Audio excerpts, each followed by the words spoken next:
Bonjour à tous. Aujourd'hui, on décortique une affaire qui a vraiment secoué le football africain, une finale de Coupe d'Afrique qui, après s'être jouée sur le terrain, se rejoue maintenant devant les tribunaux. C'est la question qui est au cœur de toute cette histoire. Logiquement, c'est impossible, on est d'accord. Et pourtant, à l'issue de cette finale de la CAN 2025, le Sénégal a bien soulevé la coupe, mais quelques semaines plus tard, la Confédération africaine de football a désigné le Maroc comme champion. Alors, comment on a pu en arriver là? Allez, petit retour rapide sur les faits. On est à la 97e minute de la finale.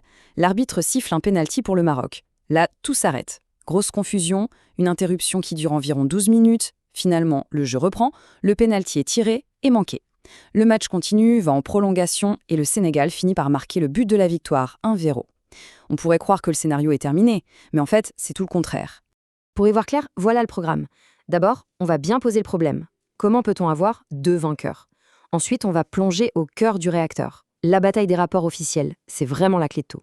Puis, on verra ce choc entre le règlement et la décision de l'arbitre. On enchaînera avec le verdict très étrange de la CAF, pour finir sur le dernier round, le match final qui se joue en Suisse devant le tribunal arbitral du sport. Bon, entrons dans le vif du sujet. Toute cette affaire repose sur une contradiction. Une contradiction énorme entre ce qui s'est passé sur le terrain et la décision administrative qui a suivi. C'est aussi simple et en même temps aussi compliqué que ça. Vous avez une victoire célébrée sur la pelouse, avec les larmes, la joie, et une autre proclamée bien plus tard, froidement, par communiqué. Ça a créé une situation complètement inédite.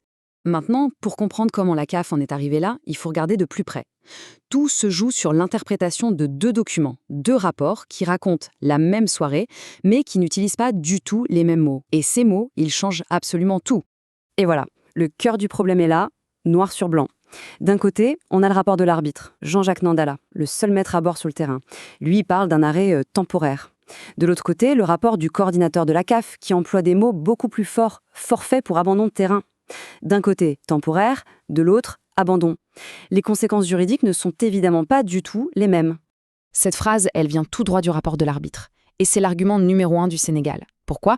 Parce qu'en droit du sport, le rapport de l'arbitre a ce qu'on appelle une force probante. Ça veut dire que ce qu'il écrit est considéré comme la vérité des faits. Pour le Sénégal, la logique est simple. Si l'arbitre dit que l'arrêt était temporaire et qu'il a fait reprendre le jeu, alors il ne peut pas y avoir eu d'abandon. Point. Mais alors, on peut se demander comment la CAF a-t-elle pu passer outre le rapport de son propre arbitre? Eh bien, en s'appuyant sur une lecture très stricte d'un article de son règlement. On a donc un face-à-face, la parole de l'arbitre sur le terrain contre la lettre du règlement. Et voici le fameux article 82. C'est l'arme juridique utilisée par le Maroc et plus tard par le jury d'appel de la CAF. Le texte est très direct. Si une équipe quitte le terrain, elle perd par forfait.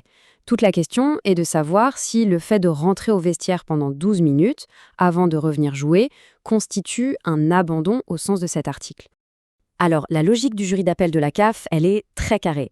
Pour eux, premièrement, le simple fait de quitter le terrain, c'est une infraction. Deuxièmement, le règlement ne dit nulle part que l'abandon doit être définitif. Donc, même si les joueurs reviennent, l'infraction a déjà eu lieu. Et troisièmement, ce n'est pas parce que l'arbitre a décidé de faire reprendre le match que ça efface la violation du règlement. C'est une lecture très littérale qui fait passer le texte avant l'autorité de l'arbitre sur le moment. Et cette interprétation, elle nous amène à une situation, mais alors complètement inédite. Franchement, du jamais vu dans le football à ce niveau. La décision tombe, le résultat du terrain est purement et simplement inversé. Le 1-0 pour le Sénégal se transforme en une défaite par forfait, 3-0. Et le Maroc est donc déclaré officiellement champion d'Afrique 2025. Fin de l'histoire? Absolument pas. C'est là que l'affaire devient vraiment fascinante. Dans sa décision, le jury d'appel dit « Le Maroc est vainqueur ». Mais quand on lui demande de statuer sur les conséquences logiques, c'est-à-dire récupérer le trophée, les médailles, les primes, eh bien là, le jury se défausse. Il se déclare incompétent. C'est incroyable. C'est comme vous déclarer propriétaire d'une maison, mais sans vous donner le droit d'y entrer. Le résultat de tout ça, c'est un paradoxe absolu. On a un champion, le Maroc, qui n'a pas la coupe. Et on a une équipe, le Sénégal, qui a physiquement la coupe chez elle, mais qui n'a plus le titre de champion. Un véritable imbroglio juridique. Face à une situation aussi confuse, il ne restait plus qu'une seule option, un dernier recours pour trancher définitivement. Le match s'est donc déplacé de la pelouse africaine au bureau feutré de Lausanne, en Suisse. Et voici l'arbitre final, le tribunal arbitral du sport. le fameux TAS. C'est tout simplement la plus haute juridiction du sport mondial. Ces décisions sont finales et sans appel. C'est donc là que tout va se jouer. Pour résumer la bataille qui se joue devant le TAS, d'un côté, le Sénégal martèle. L'arbitre est le seul maître du jeu, son rapport dit que l'arrêt était temporaire et la reprise du match annule toute faute possible. En plus, le Maroc n'a pas posé de réserve technique sur le moment. De l'autre côté, le Maroc répond « Peu importe l'arbitre, le règlement est au-dessus de tout. L'article 82 est automatique. Quitter le terrain, c'est un forfait, point. Et le fait de reprendre le jeu ne change rien à l'infraction. » Deux visions du droit sportif qui s'opposent totalement. Alors, où en est-on aujourd'hui ?